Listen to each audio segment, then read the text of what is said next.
Hello students, welcome to our today's history session. In this class, we will discuss about the Brahman Empire in India. Basically, Brahman Empire, it was started around 185 BC. This topic is also known as post-Mauryan period. As Mauryans, the decline of the Mauryans came existence the Brahman Empire. So after when the Mauryan Empire was ended, the Brahman Empire started in India. That's why this empire is also known as the post-Mauryan period. This empire was started around 185 BC and ended around 270 AD. So after defeated Bhadrath, who was Bhadrath? Bhadrath was the last Mauryan ruler. देखो Bhadrath was last Mauryan ruler. He was very weak, and as we all know, if the king became weak, then the minister became powerful. So Bhadrath was very weak. His minister Pushyamitra Sunga killed Bhadratha and captured Mauryan Empire or started Brahman Empire over Mauryan Empire. The Brahman Empire was started by the Pushyamitra Sunga, who was the minister of last Mauryan ruler Bhadratha. He killed Bhadratha, captured Mauryan Empire, and started Brahman Empire. That's why this empire is also known as the post-Mauryan period in India. Clear? So, was the founder of Brahman Empire? The Pushyamitra Sunga was the founder of Brahman Empire. In Brahman Empire, we have to discuss the three major dynasties. The first dynasty is the Sunga Dynasty. Second is the Kanva Dynasty, and third we have to understand about the Satvahana Dynasty. Okay. The founder of Brahman Empire was Pushyamitra Sunga. As Pushyamitra Sunga belongs to Sunga Dynasty, that's why he started Sunga Dynasty over Brahman Empire. After Sungas, the Kanva ruled under Brahman Empire, and to kill the Kanvas, the Satavahanas started ruling in Brahman Empire. So we have to discuss these three dynasties in the series. First is Sunga, as the founder of Brahman Empire was Pushyamitra Sunga. The second is Kanva. To kill Sungas, the Kanvas started their rule, and to kill Kanvas, the Satavahanas started their rule in India or in Brahman Empire. So all three dynasties belongs to Brahman Empire. So let's start the Sunga dynasty, which was started by Pushyamitra Sunga in 185 BC till 75 BC. The whole empire runs to 185 to 270 AD. Particularly, one dynasty was started in 185 and ended in 75 BC. So the Sunga dynasty was established by Pushyamitra Sunga, as we all discussed, in 185 BC after the assassination of the last Mauryan ruler Bhadratha. The Mauryas, the Pushyamitra Sunga killed Bhadratha and started Brahman Empire in India. Done? Okay. So here the first major or important king of Sunga dynasty was Pushyamitra Sunga, as he was the founder of the Sunga dynasty. He ruled till 185 BC to 149 BC. Okay, this dynasty was started in 185 BC and ended in 75 BC.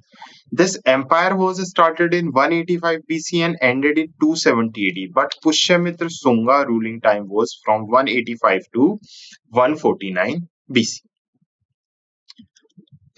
He was the founder of Sunga dynasty. He started Sunga dynasty, known for restoring Hinduism and performed the Ashwamedha horse sacrifice. Okay, horse sacrifice of Ashwamedha we already discussed during the Vedic age. But when we are talking about the king ruling time or during the king, the first time during the time of Pushyamitra Sunga, Ashwamedha or horse sacrifice was performed or was written in documents. So that's why he is known as the performing for the Ashwamedha or horse sacrifice. Okay, these Ashwamedha was performed by his court personality Patanjali. So Patanjali was contemporary during the time of Pushyamitra Sunga, or Patanjali was the court person of the Pushyamitra Sunga, or he was the religious teacher of Pushyamitra Sunga. So Patanjali was contemporary or during the time of Pushyamitra Sunga. Pushyamitra Sunga expanded his empire and he controlled Vidarbha. Vidarbha modern day in Maharashtra. This was a dynasty. So he captured Vidarbha. Okay. Barhut Stupa was made by Pushyamitra Sunga. What is Barhut Stupa? There are two theories related to Barhut Stupa. Some historical says that Barhut Stupa was established by Ashoka and laterly Pushyamitra Sunga renovate these stupas. But some historical says that Barhut Stupa was made by the Pushyamitra Sunga. So either he renovate the Barhut Stupa or either he made or he established the Barhut Stupa in Madhya Pradesh. So Barhut Stupa is in Madhya Pradesh, which was either renovated or made by the Pushyamitra Sunga. During his reign, Patanjali was famous in his court, as I told you. Patanjali was his basically religious teacher, and during his reign, Patanjali performed Ashwamedha. Okay, here is an attack known as Menander attack during the reign of Pushyamitra Sunga, and he belongs to Indo-Greek dynasty. Okay, understand some points. Menander. Menander belongs to the Greek dynasty. Previously, we discussed Alexander or Seleucus Nicator during the time of Mauryan Empire, as Chandragupta Maurya defeated Seleucus Nicator. So after the death of Seleucus Nicator, his fourth generation, Demetrius, captured Greek. So that time, during the time of Pushyamitra Sunga, the king of Greek was Demetrius, who was the fourth generation of Seleucus Nicator. And the minister of Demetrius was Menander, and Menander attack in India. So Menander, who belongs to Indo-Greek dynasty, means who belongs to Seleucus Nicator's dynasty. The fourth generation king Demetrius minister attack on Pushyamitra Sunga. But Pushyamitra Sunga defeated Menander. So during the time of Pushyamitra Sunga, Menander was not able to capture the Sunga dynasty. Faced invasion from the Indo-Greek but successfully defended the empire. So Pushyamitra Sunga faced the invasion of the Indo-Greeks, but he successfully defeated Menander or Indo-Greeks. Okay. A part of Menander's, there were also four tribal attacks which was done in India, or four tribal attacks on India during Brahman Empire, not during the time of Pushyamitra Sunga.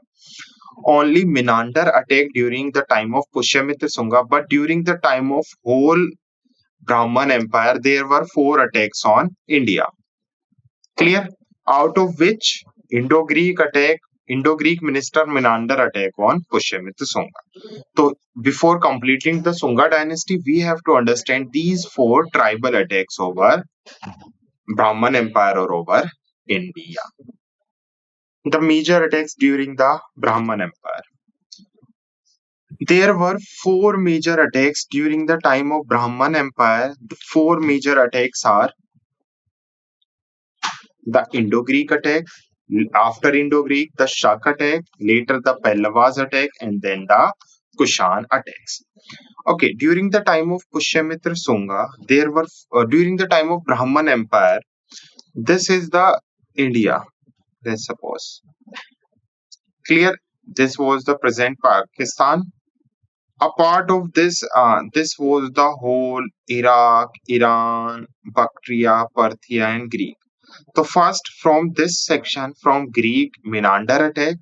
Laterly, there was a Shak attack from the Iran.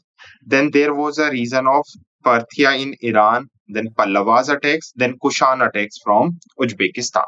So four attacks were done during the time of Brahman Empire. The attacks from Indo-Greek, this is in the series. First Indo-Greek attack, second Shak's attack, third Pallav's attack, and fourth Kushan's attack in India.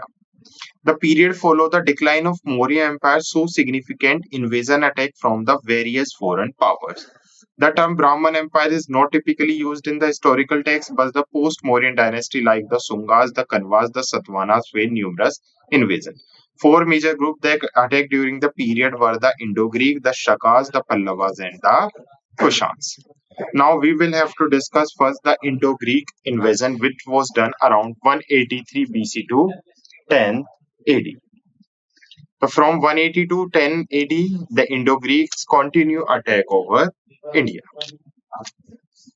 Let's understand the Indo-Greek attack. The Indo-Greek, also known as the Bactrian Greek, the Indo-Greeks were also known as the Bactrian Greek, began their invasion after the decline of the Mauryan Empire. So after the decline of the Mauryan Empire, they began their invasion in India. Demetrius first, as I told you, who was Demetrius first? Demetrius first was the fourth generation related to the Seleucus Nicator. Around 180 BC, he established control over a part of modern day Pakistan and northwest India. So he attacked in India over the part of Pakistan and northwest India. Laterly, Milinda, known as the Menander first, who was the minister of Demetrius first, again attacked in India inside in the middle India around 165 BC to 130 BC. Clear? Included the Sungas. So they attack on Sungas also. Okay, what are the impact of Indo-Greek attack in India? Laterly, we will discuss about the Gandhar art, which is related to the form making of pictures of Gautam Buddha, the Jainism, and the Hinduism. So, Indo-Greek invasion brought Hellenistic influence into Indian culture, especially in art and culture. They introduced Greek styles in sculptures in India, which is contribute to development of Gandhar art. So majorly Gandhar art was started by the Indo-Greeks, and this art show the India and Greek culture. So this is a style of making sculptures related to Gautam Buddha majorly or primarily. Clear? The next attack is Shaka attacks, which is also known as Sakthian invasion. Okay, what was Shakas and from where they do belong? They did belong.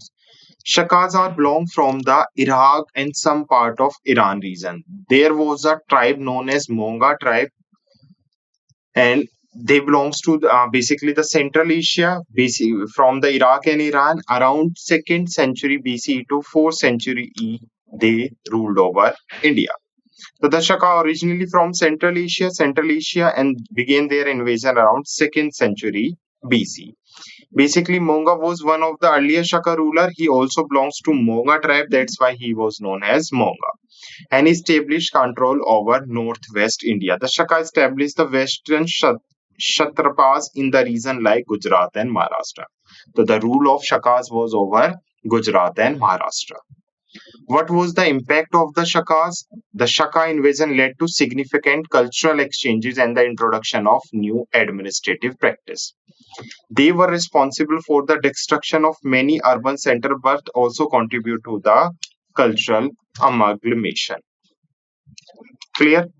The third of Pallavas, also known as the Parthians attack.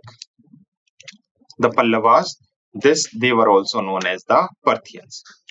The ruling time of Pallavas was around 1st century BCE to 3rd century AD. The Parthians, also known as the Pallavas in India texts, were the part of border Iranian migration into India. The Parthians or Pallavas belongs to the Iran. The first major ruler who captured India, who attacked in India, was Gendo-Phares. Gendo-Phares, the founder of India, Indo-Parthian kingdom, ruled in 1st century and is known for its association with the Christian apostle Thomas. So he basically associate with the Christian apostle Thomas. The Parthian established control over part of northwest India, including the Pakistan. What were the impact of the Parthians attack in India? The Pallavas contribute to the cultural and commercial exchange between India and the Central Asia. Their rule saw the continuous spread of Buddhism and development of trade routes. So basically, Parthians or Pallavas also follow Buddhism religion. So their rule saw the spread of Buddhism, or they work in the field of to expand the Buddhism and development of the trade route from India to the Central Asia. Next is Kushans invasion. Kushans play a crucial role in development of Buddhism as well as the development of Mathura art, which is related to the sculptures also. In the Mathura art, the Buddhism, Jainism, and Hinduism sculptures were made. So Kushans invasion was very important, and during the time of Kushans, the fourth Buddhism Council in India was established during the time of Kushans. The Kushans invasion, there was a tribe known as Yunzi tribe. So they belongs to the Yunzi tribe who migrate from the Central Asia in India, particularly from the Uzbekistan. So Kushans belongs to the Uzbekistan region. So approximately from the 1st century to 3rd century CE, Kushan invasion was started. The Kushans originally part of Yunzi tribe. They migrate from Central Asia into India. So they belongs to the Central Asia and specifically from the Uzbekistan.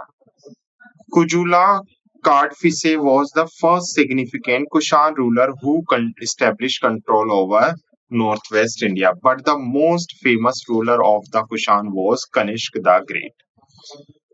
Kanishk was the famous and powerful ruler during the time of Kushans. During the time of Kanishk, the fourth Buddhism council was established, or the fourth Buddhism council was held during the time of Kanishk. And what are the important points related to the fourth Buddhism council? It was conducted by the Kanishk in Kundalwan, Jammu and Kashmir. During the time of this Buddhism council, Vasumitra was the leader of the Buddhism council and the king was the Kanishk. This council was held around the 1st century AD. And what was the important points related to the fourth Buddhism council? During first Buddhism council, the Sutpitka and Vinapitka was written. During second Buddhism council, they were trying to resolve the disputes related to the Heenyan and Mahayan branch. In third Buddhism council, Abhidham Pitak was written and all the Pitak were compiled known as the Tripitka. And in this Buddhism council, that Buddhism was divided into two parts known as Heenyan and Mahayan. So the two sects of Buddhism was Heenyan and Mahayan, and during the time of fourth Buddhism council, during the time of Kanishk, they divided the Buddhism divided into two parts. Heenyan basically those who basically represent Gautam Buddha as a normal person who attained enlightenment through meditation, and Mahayan sects follow Gautam Buddha as a god, and they do idol worship also, and Heenyan branch does not follow basically idol worship. So the ruling time of Kanishk was from 78 to 144 AD. Was the famous Kushan emperor. His reign marked the genesis of Kushan power, extended from Central Asia to the North India. Clear? So these were the four major tribes who attack over India during the time of Brahman Empire in different phases or in different time.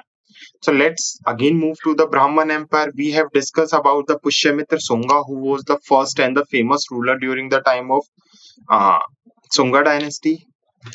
What was the impact of Kushans? The Kushans Empire played a crucial role in spreading of Buddha across Asia. As I told you, Kanishka was the follower of Buddha, and he also conducted the fourth Buddhism council in India, with Kanishka patronage being particularly noticeable. Why Kanishka patronage was noticed? That he spread Buddha through the councils and through the Dhamma Mahamantras. Also, as I told you, Mathura school art was started during the time of Kushans, and they also contribute to spread the Gandhar art. The period saw significant development in art such as the Gandhar and Mathura school of art. They facilitate trade along the Silk Road connecting India with China and Roman Empire. Okay, the Silk Road was started by the Kushans in India. Also, they connect the trade route from India, China, and Roman Empire. So during the time of Kushans, India used to trade with China as well as Roman Empire also. Clear? Now, the second ruler of Sunga dynasty was Agnimitra, who was the son of Pushyamitra Sunga, and the time of Agnimitra was from 149 BC to 141 BC. So he ruled around 8 years. There is the source of information related to Agnimitra is not basically, we have not found any source, majorly source which explain about the Agnimitra ruler, but there is a book which is written by Kalidas known as Malvika Agnimitra explain about the Agnimitra. So here is a book known as Malvika Agnimitra. It is written in Sanskrit language, and laterly when Kalidas was during the time of Chandragupta II wrote this book. In this book, Kalidas explained the love story between the Malvika as well as and with the Agnimitra. It is a book in the form of poem, and there are 100 poems who explain the love story of Malvika and Agnimitra. So Agnimitra, the hero of Kalidas' book, was related to the Sunga dynasty, and he was the son of Pushyamitra Sunga. The third ruler related to Sunga dynasty was Vasumitra, whose rule around started in 131 BC to 124 BC. Grandson of Pushyamit continued to defend the empire against invasion. Okay, what were the major reason of end of the Sunga dynasty? The Devbhuti was the last ruler of Sunga dynasty. Devbhuti was the last ruler of Sunga dynasty, and he was very weak. And we have discussed that if the king is weak, then all the power was shifted to the ministers. If Raja is weak, then minister became powerful. The dynasty lasted until about 75 AD, when the last ruler Devbhuti was overthrown by his minister Vasudev Kanva, and who founded the Kanva dynasty. As the king was very weak, the Devbhuti was very weak. All the power shifted to the minister when the king became very weak, and his minister Vasudev Kanva killed Devbhuti. He ended Sunga dynasty and started Kanva dynasty over Brahman empire. So Kanva dynasty was started by Vasudev Kanva to kill his ruler, to kill his king Devbhuti. Done. So these are the major reason of end of Sunga dynasty. Some important aspects related to art and culture in Sunga dynasty. The Sunga period saw the continuation of the Mauryan tradition of stone art. As I discussed, the Sanchi Stupa and Bharut Stupa was renovated by the Pushyamitra Sunga. So they continue the tradition of stone art, which was started during the time of Mauryan Empire. Notable for the development of Sanchi Stupa and Bharhut Stupa, and patron of the Brahmanism and revival of the Hinduism during the time of Sunga dynasty. So this was the Sunga dynasty. Let's quick revise the session. We were discussing Brahman Empire, which was started 185 to 270 AD. There were three dynasties in the Brahman Empire: Sunga, Kanva, Satvana. Brahmana's dynasty was started by Pushyamitra Singha to defeat the Bhadrata. That's why this age is also known as post-Mauryan period. Sunga, Pushyamitra Sunga was the famous ruler. During his time, Patanjali was in his courts, and during his time, Menander attacked on Pushyamitra Sunga. Also, 4 attacks were done during the time of Sunga dynasty over India. First attack was done by the Indo-Greeks from the Demetrius and Minister. Demetrius was the king of the Indo-Greek region, and Menander was his minister. They both belongs to the Seleucus Nicator generation. The second attack was done by the Shakas, the Sakthians. They belongs to the Iraq or Iran or central area, the Central Asia of India. And the first ruler was Moga, who also belongs to the Moga tribe. The Moga tribe from the Central Asia attack in India, they were known as the Shakas. The third attack was done by the Pallavas or Parthians, basically around 1st to 3rd century. And Gendo Ferez attacked during the time, or he was the king of the Pallava or Parthian dynasty. Clear? Okay, Parthians basically belongs to the Iran region of the Central Asia. The last attack was done by the Kushans. This was the major attack, and they basically spread Buddhism, and Kanishk was the major ruler of from the Kushan dynasty. The Yunzi tribes basically attack in India, and they belongs to Uzbekistan. And during the time of Kushans, 4th Buddhism Council was held in India in Kundalwan in 1st century AC under the leadership of Vasumitra. And during the time of 4th Buddhism Council, the Buddhism divided into 2 parts, Hinayan and Mahayana. Hinayan, who follow Buddha as a normal person, and Mahayana, who follow Buddha as a god. They believe in idol worship, and Hinayan do not believe in idol worship. Clear? Also, the Mathura art, school of art, was started during the time of Kushans, and some historical says that the pure gold coins was started during the time of Kushans only. The second ruler was Agnimitra, who was the son of Pushyamitra, and a book explained about the Agnimitra known as Malvika Agnimitra. And this book was written by the Kalida. It is a story of Malvika and Agnimitra in the form of poem. Next was Vasumitra, and the last ruler of this dynasty was Devbhuti. Devbhuti killed by his minister Vasudeva, and Vasudeva started the Kanva dynasty. We have very limited sources about the Kanva dynasty. We do not have much information related to the Kanva dynasty. Clear? And Kanva dynasty is not important in perspective of any competitive exams. And there are very limited sources which explain about the Kanva dynasty. So let's move to the Kanva dynasty. The Kanva dynasty. It was started around 75 BCE to 30 BC, means its rule over 45 years in India. As I told you, it was started by Vasudev Kanva, who was the minister during the time of Sunga Dynasty, and he killed his ruler Devbhuti, who was the last Sunga ruler, and he started Kanva Dynasty in India. The Kanva Dynasty was started by the Vasudev Kanva. So Vasudev Kanva, 75 BC to 66 BC, he was the founder of the dynasty and he was the minister during the time of Sunga court. So when Sungas became weak, the Vasudev Kanva starting ruling. The next ruler of Bhumimitra, son of Vasudeva, continued the policy of his father, expansion policy. The next ruler was Narayana. His reign saw a decline in the dynasty power, and the last ruler was Susharma. Okay, Susharma was the last ruler related to Kanva dynasty, and Vasudev was the first ruler.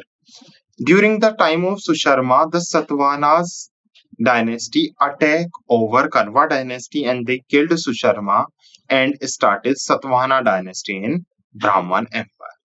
So Kanva dynasty was declined by or was ended by the Satavahanas ruler.